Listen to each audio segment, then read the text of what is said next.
네, 오늘 말씀의 제목은 큰 산은 혼자 서지 않는다라는 말씀의 제목입니다. 큰 산은 혼자 서지 않는다라는 말씀의 제목이에요. 제가 시골에서 목회를 할 때의 일이었습니다.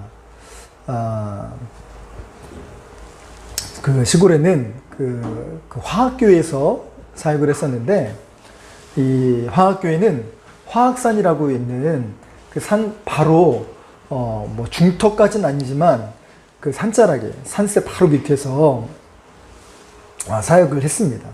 그래서 해발 한 300m 가량의 교회가 있었죠. 그래서 화학이라고 얘기를 들을 수도 있고, 화학 그럼 뭔가 좀 우악스러운 것 같기도 하고, 그래서 좀 이렇게 어감이 이제 젊은 목회자였기 때문에 이름이 좀 저기 세련되지 못하다라는 생각을 좀 가지고 있었어요. 그래서 어쩌면 이 이름에 좀 교회 우리 화학리에 있었기 때문에 어쩔 수 없는 화학교회이긴 하지만, 어떻게 하면 이 교회 이름을 좀 이렇게 의미 있게 전달할 수 있을까라고 고민하며 기도를 해봐서 여러 가지 자료를 좀 찾아봤더니 제가 생각했던 그 이름이 아니더라고요. 화학이라는 뜻은 빛날 화자에 큰 산 악자였어요. 그래서 보통 설악산 또는 뭐 치악산 또 뭐 월악산 이렇게 들어가는 이 악자, 그래서 보통 큰 산 또 험한 산을 악자를 붙인다고 하는데, 왜 이게 화학산은 그랬을까? 제가 거기에 살고 있다 보니까 화학산이 얼마나 큰 산이고 명산인지를 잘 몰랐어요. 그러다가 산책을 가다가 이제 중간, 제가 이제 시골에 사역할 때 어디 가지 못하고 또 추운 지역이라 움직이지 않고 있다 보니까 살이 많이 쪘어요. 그래서 운동을 하면서 이제 산 정말 중턱까지 올라가고 내려오는 과정 중에 있었는데, 어느 날 문득 들은 생각이 무엇인고 하니, 지금 내가 올라가고 있는 산은 화학산이지만 이 앞면에 보이는 이 조그마한 산 이름은 뭘까? 라는 생각을 갖게 되었어요. 그래서 이 산 이름은 뭐지? 라고 해서 내려와서 동네 어르신들에게 물어보니까 이 산 이름은 뭐예요? 라고 여쭤보니까 이 산도 맨 화학산이지? 이렇게 얘기를 하는 거예요. 그때 제가 무릎을 쳤습니다. 그래서 큰 산 화학산이구나 라는 것을 알게 됐습니다. 그 산 봉우리에서 제일 큰 봉우리를 뭐 중봉 또는 매봉, 뭐 설봉이라는 이름을 붙였지만, 그 산 등성이 전체로 이어져 있는 그 산 전체를 화학산이라고 불렀던 것이지요. 그래서 생각이 든 것은 이 작은 봉우리들, 이름 없는 봉우리들까지도 다 뭉쳐서 큰 산 화학산을 이루는구나 라는 생각을 갖게 되었습니다. 그리고 나중에 알고 보니까 이 화학산은 생각보다 제법 높았습니다. 월악산보다 높고 치악산보다 높았습니다. 경기 5악 중에 가장 높은 산이라는 것에 놀랐는데, 대한민국 명산을 찾아보니까 북한을 제외하고 우리나라에서 10번째로 높은 산이 바로 화학산이라는 것을 깨닫게 되었죠. 이처럼 큰 산은 혼자 서지 않았다는 것을 깨닫게 되었고, 모든 산등성이, 봉우리들이 연결되어 화학산이라는 이름 하나로 불리우게 되었던 것입니다. 이것은 교회도 마찬가지입니다. 교회가 크다는 것은 주일 참석 인원만을 가지고 이야기하지는 않을 것입니다. 교회가 끼치는 영향력도 포함된 것이지요. 우스개 얘기로 어느 교회에서 목사님께서 콩나물의 효능이라는 제목으로 예화를 사용하셔서 말씀을 전하셨대요.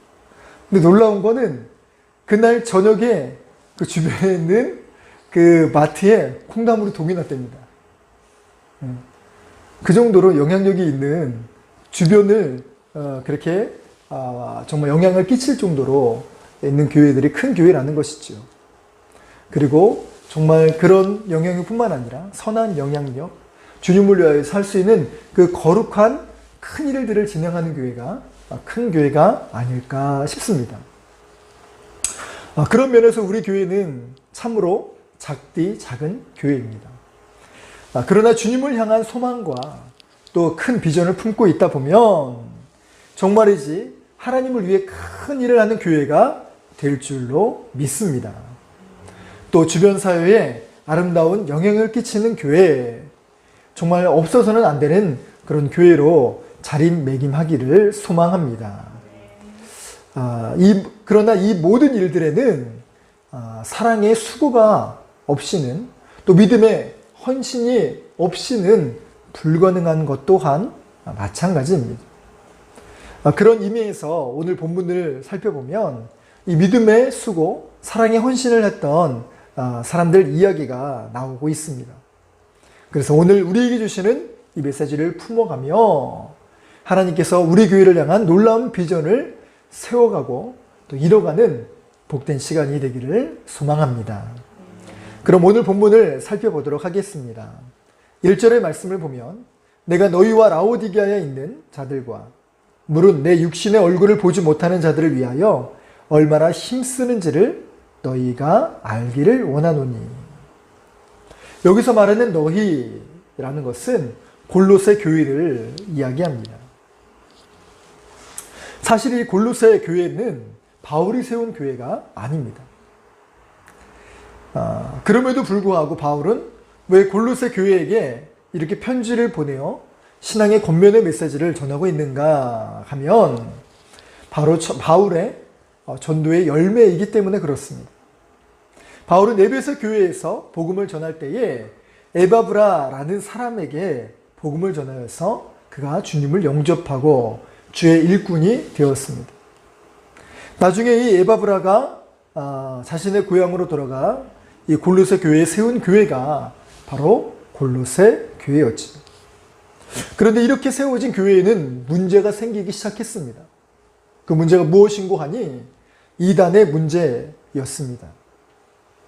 신앙의 연조가 짧았던 에바브라에게는 이 교회의 크고 작은 문제를 해결할 능력이 많이 부족했던 것이죠. 그래서 바울에게 도움을 요청하게 된 것입니다.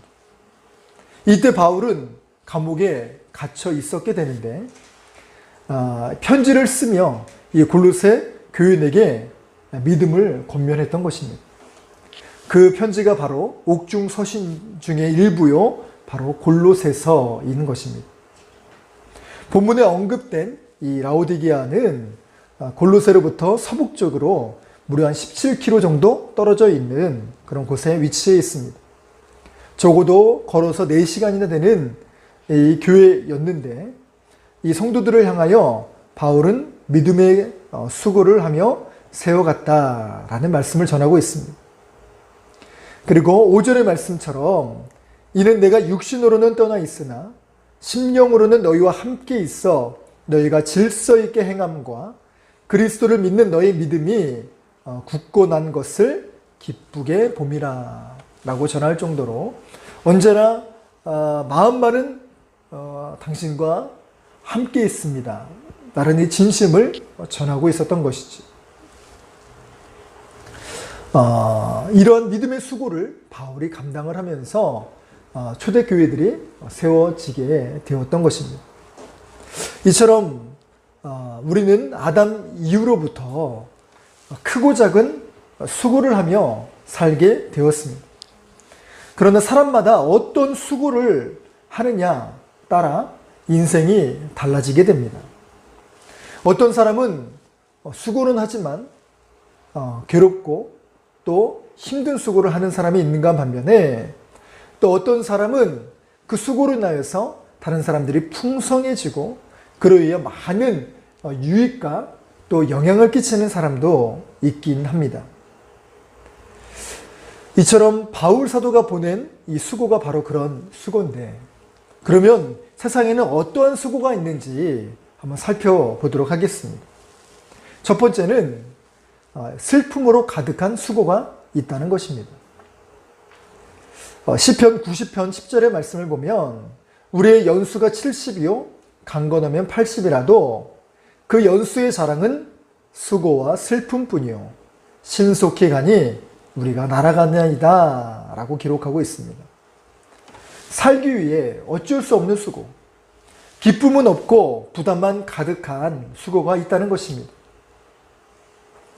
그러니 생존을 위한 이 수고가 정말 그 수고로 인하여서 마음이 구멍이 나고 또 마음이 힘들게 되는 것이죠.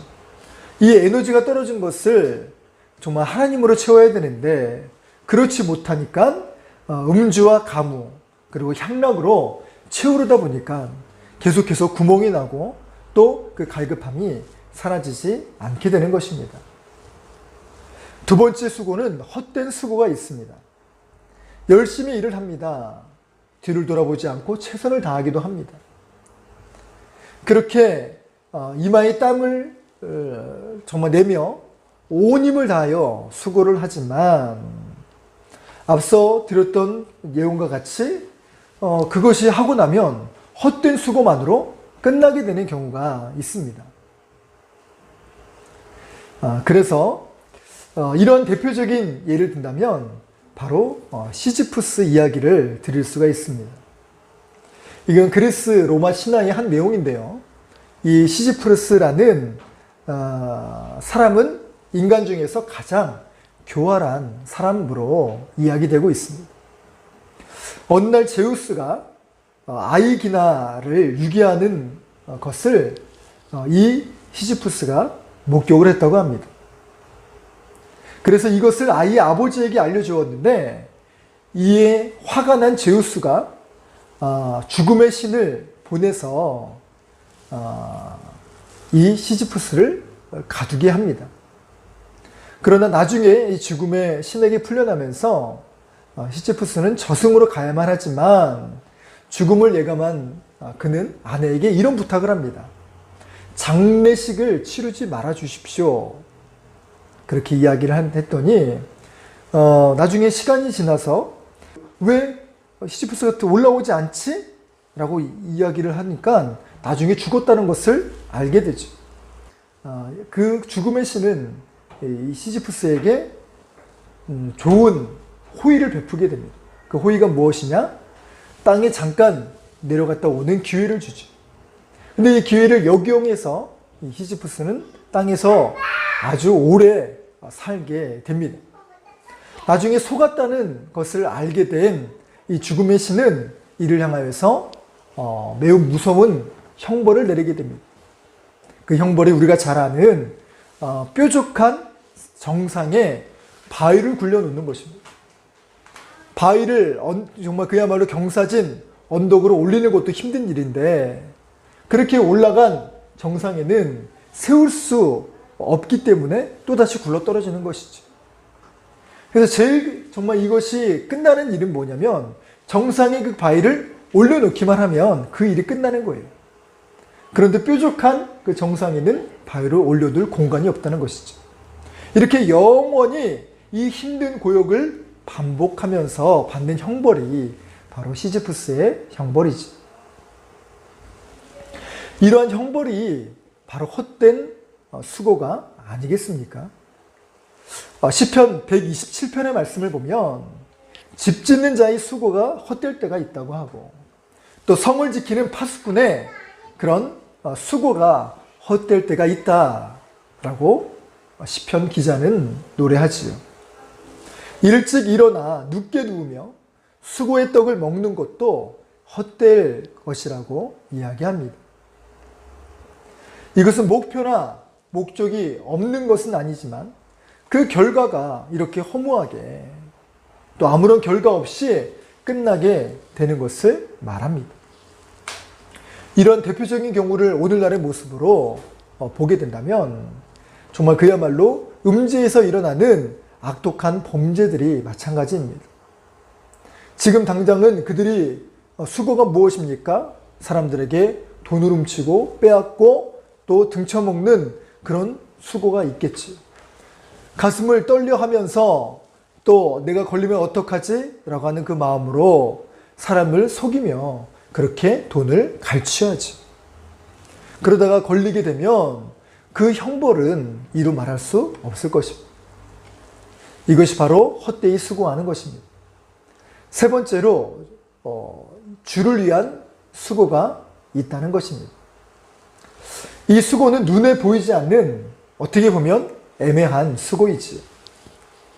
또 눈에 보이지 않으니 좀처럼 드러날 일이 없는 수고이기도 합니다. 그 수고가 드러나는 것은 오래 걸리기도 하지.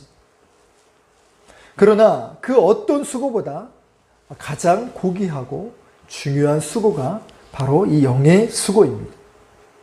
에베소서 2장의 말씀과 같이 주의 말씀을 따라 교회를 세우는 믿음의 수고가 바로 이 영의 수고입니다. 봉사하고 헌신하며 그리스도의 몸된 교회를 세워가며 서로 지어져 가는 것입니다. 또 영적인 수고는 죽어가는 영혼을 주께로 인도하는 수고입니다. 예수님께서 승천하시기 전에 내렸던 그 지상 명령, 만민에게 복음을 전파하라 라고 하는 이 복음의 수고가 바로 이 영적인 수고입니다. 또 빌립보서 2장 4절의 말씀과 같이 각각 자기의 일을 돌볼 뿐더러 또한 각각 다른 사람들의 일을 돌보아 나의 기쁨을 충만하게 하라 라고 말한 이 봉사와 섬김의 수고를 이야기하기도 합니다. 이처럼 영적인 수고는 누구나 할 수 있고 또 유효기간이 필요 없는 수고가 바로 이 수고입니다.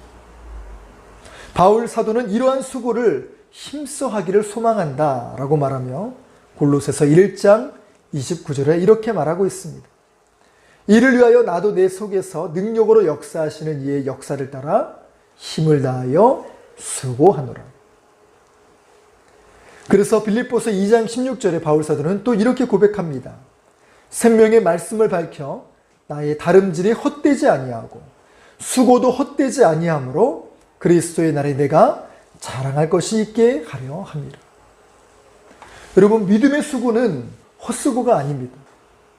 그래서 바울 사도는 이 수고를 위하여 열심히 정말 달려가듯이 경쟁하듯이 그렇게 하고 있다라고 최선을 다하는 그의 수고의 모습을 보게 됩니다.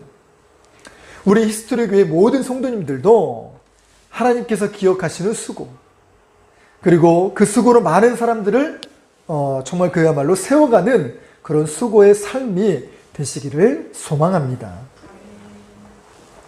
자, 두 번째로 그러면 오늘 본문에서 나오는 이 바울의 수고는 무엇일까요? 2절의 말씀을 보면 이렇게 기록합니다. 이는 그들로 마음의 위안을 받고 사랑 안에서 연합하여 확실한 이해의 모든 풍성함과 하나님의 비밀인 그리스도를 깨닫게 하려 함이니. 이 2절의 말씀을 통하여서 바울의 세 가지 수고를 알아보겠습니다. 그 첫 번째는 마음의 위안을 주는 수고입니다. 골로새 교인들과 또 라오디게아 지방의 모든 교회들이 가지고 있는 문제는 무엇이냐? 거짓 교사와 이단의 소란이었습니다. 믿은 지 얼마 되지 않았던 그들이었기 때문에 조금만 잘못된 불순물이 영적인 것들로 침투하게 되면 그걸로 인하여서 그야말로 흔들리기도 하고 믿음이 정말 저버리기도 하고 여러 가지 상황 가운데 어려움을 만나게 됩니다. 바울은 이러한 성도들의 믿음을 세우고 그들의 마음을 위로하기 위하여 이 믿음의 수고를 하였노라 라고 말하고 있습니다. 오늘날도 초대교회와 못지않는 이런 이단과 잘못된 사상의 위험에 사로잡혀 있습니다. 이러한 잘못된 영적인 이야기들로 혼돈스럽고 오염될 수 있는 이 상황 가운데 우리는 바로 서야 합니다. 또 이거를 싸우기 위한 이 믿음의 치열함은 또 말할 수 없을 것입니다. 이때 서로가 위로가 돼주고 세워가는 과정이 된다면 얼마나 좋을까요? 저는 힘들 때 찬양을 통하여서 많이 위로를 받곤 했지만 자녀를 키울 때 또 자녀들로 인하여서 얻는 그 위로는 또 이루 말할 수가 없습니다. 자녀들이 일부러 아빠 정말 그야말로 아빠가 있어도 좋아요 이렇게 얘기할 때도 있지만 우리 정말 원이나 조이와 같이 아버지의 그 고충을 충분히 모르는 상태에도 불구하고 부모에게 힘이 될 수가 있죠. 그 대표적인 경우가 바로 아빠 힘내세요라는 노래. 어느 한순간 이게 그냥 좋은 노래, 멜로디가 좋은 노래로 기억되고 있다가 전곡을 들은 적이 있어요. 눈물이 글썽여졌습니다.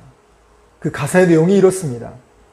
딩동댕 초인종 소리에 얼른 문을 열었더니 그토록 기다리던 아빠가 문 앞에 서 계셨죠. 너무나 반가워 웃으며 아빠 하고 불렀을 때 어쩐지 오늘 아빠의 얼굴이 우울해 보이네요. 무슨 일이 생겼나요? 무슨 걱정 있나요?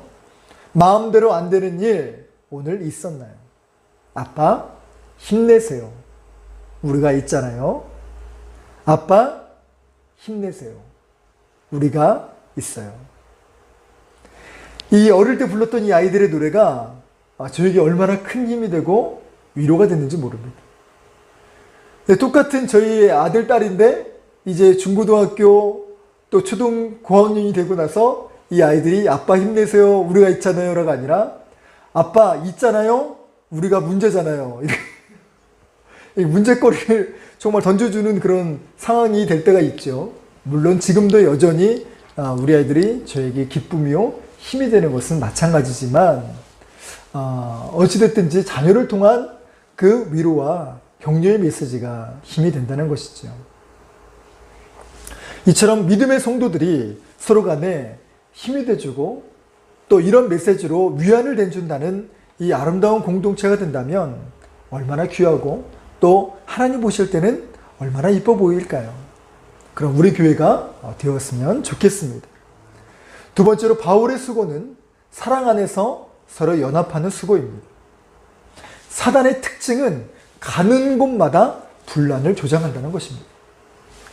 요한계시록 12장 10절의 말씀을 보면 사탄은 우리 형제들을 참소하던 자, 곧 우리 하나님 앞에서 밤낮 참소하던 자라고 이 참소라는 말을 연거푸 2번이나 반복하고 있습니다. 이 참소라는 말을 사전적인 의미로 본다면 남을 헐뜯어 없는 죄를 꾸며 만들어 고에 바치는 것이라는 뜻입니다.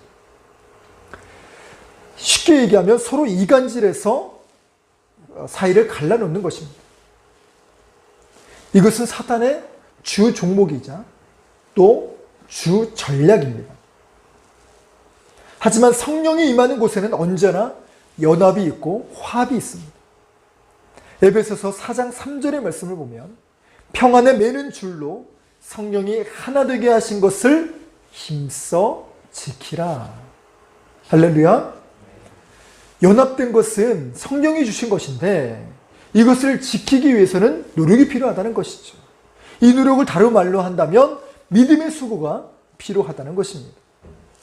그렇게 악한 영이 계속해서 참소하며 이간질하고 또 분리하려고 하는 이 상황 가운데 믿음의 성도들은 깨어있기를 소망합니다. 그리고 성령이 하나 되게 하신 이 사실을 기억하며 성령을 쫓아 살아가는 저의 모든 삶, 저의 모든 가정, 또 저희 모든 교회가 되기를 주의 이름으로 축복합니다. 또 바울의 수고 그 세 번째는 하나님의 비밀인 예수 그리스도를 깨닫게 하는 수고입니다. 2절의 말씀에서 끝절을 보면 예수 그리스도는 하나님의 비밀이다 라고 기록합니다. 예수님은 하나님의 모든 계획과 지혜 그리고 능력과 사랑을 열 수 있는 믿음의 열쇠라는 겁니다. 우리는 예수 그리스도를 통해서만 하나님을 알 수가 있습니다. 예수 그리스도를 통하지 않고서는 하나님께 나아갈 수도 없고 하나님을 만날 수도 없게 되는 것이죠. 때문에 하나님의 비밀이신 예수 그리스도를 깨닫게 하고 영접하게 하는 일만큼 세상에서 귀하고 보람된 일은 없을 것입니다. 하나님의 비밀인 예수 그리스도를 알게 되는 이 삶은 우리만이 아니라 그렇기 때문에 많은 이들에게 전하는 것, 이것을 바로 복음입니다. 이 복음 전도를 통하여서 이 생명의 열쇠, 하나님의 비밀인 예수 그리스도를 많은 사람들에게 알게 하고 깨닫게 하는 것. 이 수고를 바로 바울이 했다는 것입니다. 우리들도 마찬가지로 우리 주변에 있는 믿지 않는 가나안 성도. 가나안 성도라고 혹시 아세요? 네. 참 되게 재미나게 이름을 만들었는데, 이 가나안 성도라는 것은 출애굽에서 진행된 말이어서 이제 가나안으로 들어가는 성도를 말하죠. 이거를 근데 가나안을 거꾸로 하면 안 나가는 성도를 말하는 겁니다. 그래서 안 나가는 성도를 믿음의 가나안으로 초청하는 것. 그래서 가나안 성도라는 그런 이름을 이쁘게 지었어요. 이 가나안 성도들에게 복음을 전해서 주께로 인도하는 복된 삶이 우리 삶 가운데 일어나기를 소망합니다. 이렇게 바울 사도가 아름다운 과정들을 통하여서 골로새 교회가 세워졌고, 또 주변의 교회들이 세워지게 됐듯이 우리 교회도 이 묵묵한 수고의 이 헌신을 통하여서 교회가 점차적으로 세워지고 그야말로 큰 교회로 세워지게 될 줄로 믿습니다. 그렇기에 큰 산은 혼자 서지 않습니다. 교회는 어느 한 사람만이 특출을 해서 잘 되는 것이 아닙니다. 게임을 보면 키플레이어라는 이야기가 있습니다. 해결의 열쇠를 가진 사람이죠. 특히 이것은 축구 경기에서 많이 언급되는 장면이기도 합니다. 공격이 풀리지 않고 모든 공격이 막히게 됐을 때 이 키플레이어는 뭐를 하냐면 패스와 또 모든 경기의 흐름을 읽어서 이것을 뒤바꾸어 줍니다. 그런데 한 사람만 잘하면 되는 것이 아니라 모두가 잘해야 된다는 것이지.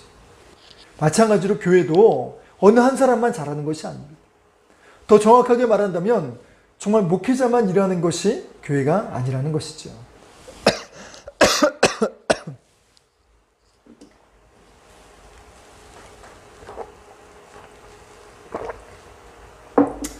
제가 전도사로 부임해서 사역한 교회의 일입니다.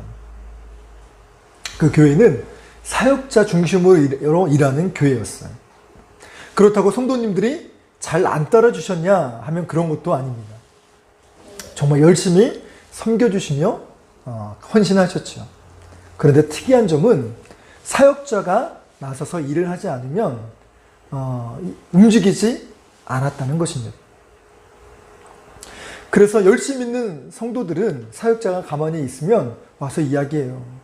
전도사님, 목사님, 왜 이거는 안 하세요? 이거 하셔야죠?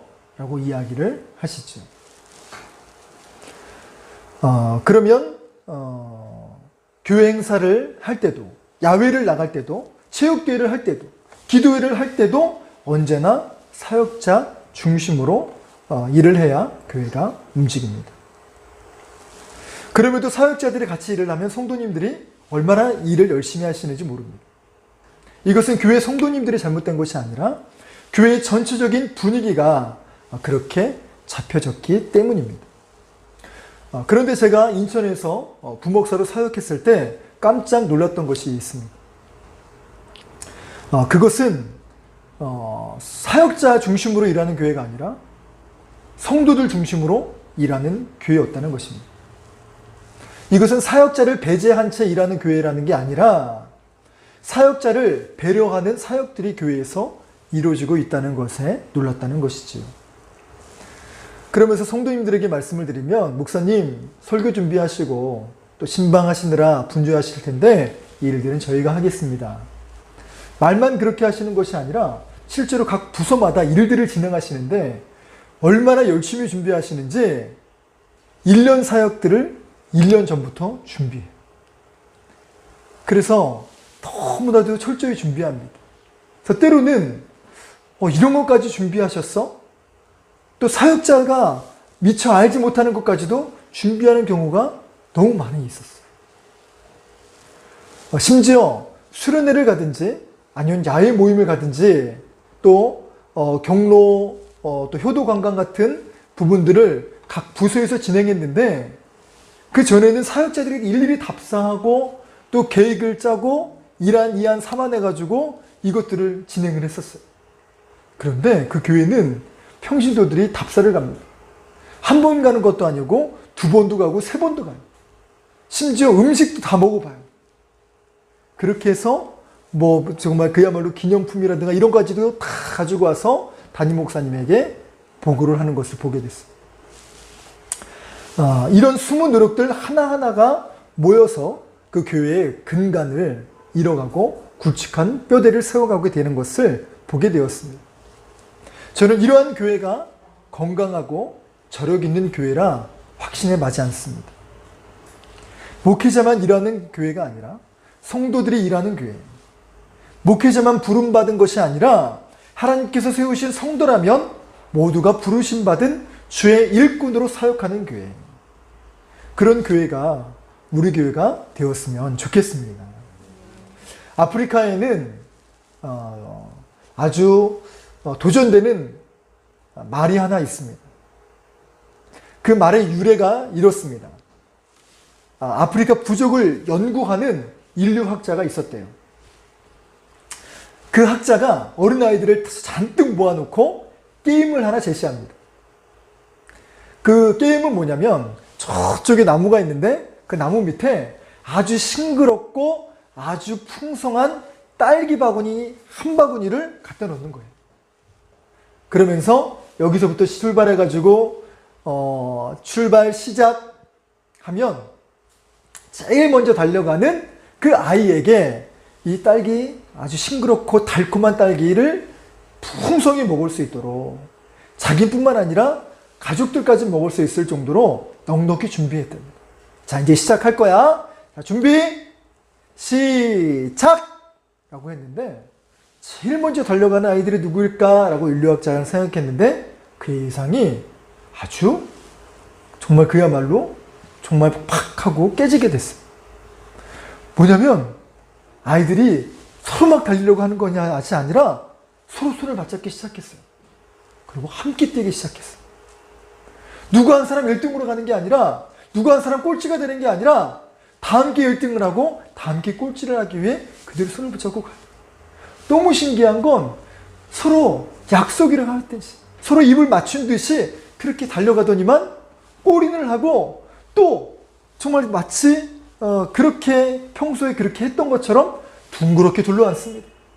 그리고 딸기를 서로 나눠 가져 먹으며 그렇게 정말 깔깔깔 웃어가며 딸기를 먹고 있는 그 아이들의 모습을 보면서 이 인류학자가 놀라서 물었답니다. 아니 얘야, 아니 딸기를 혼자 가져가서 먹을 수도 있었을 텐데 왜 이렇게 딸기를 정말 서로 나눠 먹으려고 하는 거야? 혼자 먹으면 더 많이 먹잖아 라고 얘기했을 때 이 아이가 이렇게 얘기했답니다. 우분투, 이것을 혼자만 얘기하는 게 아니라 서로 합창하듯이 정말 떼창으로 우분투 같이 이야기하기 시작했어요.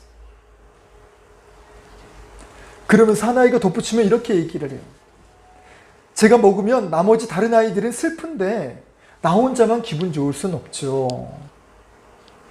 이 우분투라는 이 아프리카 반투족 말로 이 뜻은 우리가 함께 있기에 내가 있다라는 뜻입니다. 즉 우리가 있어야지만 내가 있다라는 뜻이죠. 우분투, 우리가 함께 있기에 내가 있다. 우리 교회의 모습을 보면 정말 이렇게 참 아름다운 전통들이 세워지고 있어요. 정말 초대교회처럼 음식을 나눠 먹는 그런 아름다운 미덕들이 연출될 때가 참 많죠. 작은 교회지만. 그래서 조그마한 먹을 것이 있으면 또 조그마한 뭔가를 살 게 있으면 서로 생각하며 나눠주는 모습들이 있습니다.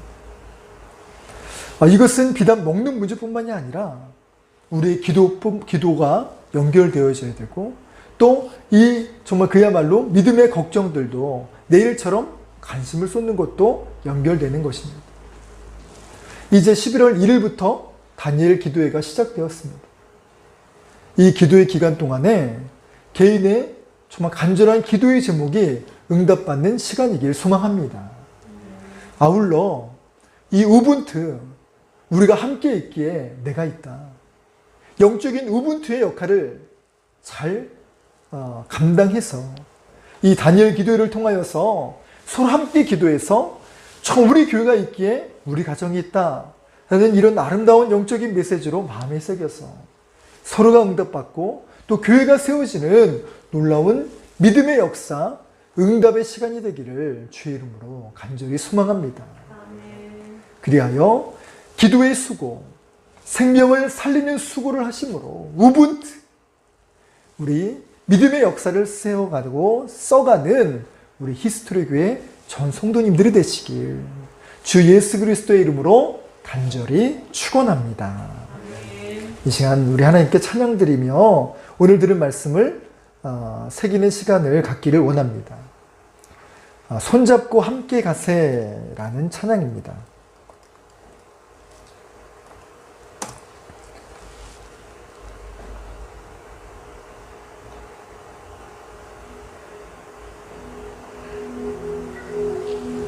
오늘 들은 메시지를 생각하며 같이 찬양합니다.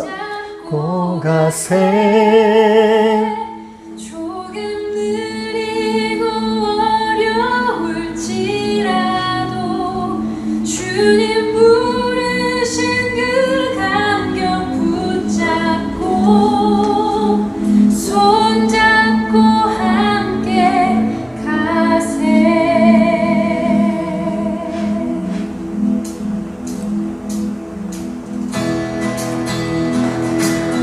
이 우분투라는 단어가 정말 녹아져 있는 찬양이 아닌가 싶습니다. 걸어가는 이 길이 결코 처음 밟는 길은 아니야. 수천 년 동안 온 땅 곳곳에서 주님 따른 흔적이 있으니 우리 걸어가는 이 길이 낯설고 두려워 보일지라도 삶의 무게를 뚫고 흘러들어오는 주님 부활의 생명을 봐. 우리 함께 손잡고 가세. 조금 느리고 어려울지라도 주님 부르신 그 감격 붙잡고 손잡고 함께 가세. 우리 함께 손잡고 가세. 때론 더디고 힘겨 올지라도 주의 부르신 그 날을 향하여 손잡고 함께 가세.